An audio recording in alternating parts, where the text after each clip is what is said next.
Across India നമ്മൾ എടുക്കുന്ന ആൾക്കാർ ഇവിടെ വന്ന് ട്രെയിൻ ചെയ്യണം. ആൻഡ് അന്നത്തത് 60 ദിവസമോ 45 ദിവസമോ കൊണ്ടാണ് ട്രെയിനിങ്.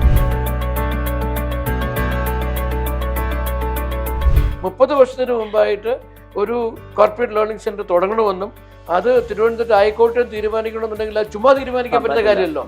പർട്ടിക്കുലർലി കമ്പനിയുടെ ഹെഡ്ക്വാർട്ടേഴ്സ്, കോർപ്പറേഷൻ ഹെഡ്ക്വാർട്ടേഴ്സ് ബോംബെയിലും ബാക്കിയുള്ള വളരെ കൂടുതൽ ഓപ്പറേഷൻസ് ഒക്കെ ബാംഗ്ലൂരിലൊക്കെ കൂടുതലായിട്ട് ഫോക്കസ് ചെയ്തിരിക്കുന്ന സമയത്ത് കോർപ്പറേറ്റ് ലേണിംഗ് സെന്റർ നമുക്ക് ട്രിവാൻഡ്രത്ത് തുടങ്ങാന്ന് പറയുമ്പോഴത്തേക്ക് എന്തെങ്കിലും ഒരു വിഷൻ ഉണ്ടായിരിക്കണം. അപ്പൊ അവിടുന്ന് ഇത്രത്തോളം മാൻ പവർ കിട്ടും എന്നുള്ള ഒരു കാഴ്ചപ്പാട്. രണ്ടാമതായിട്ട് ലേണിംഗിന് പറ്റിയ ഒരു ആംബിയൻസ് അവിടെ ഉണ്ട് എന്നുള്ളൊരു understanding. And also one more point അതിൽ പറയുകയാണെങ്കിൽ ഇദ്ദേഹം എൻവിസേജ് ചെയ്തത് അക്രോസ് ഇന്ത്യ നമ്മൾ എടുക്കുന്ന ആൾക്കാർ ഇവിടെ വന്ന് ട്രെയിൻ ചെയ്യണം. ആൻഡ് അന്നത്തത് 60 ദിവസമോ 45 ദിവസമോ കൊണ്ടാണ് training. So it gives a very good platform for all of them to bond each other. They know each other.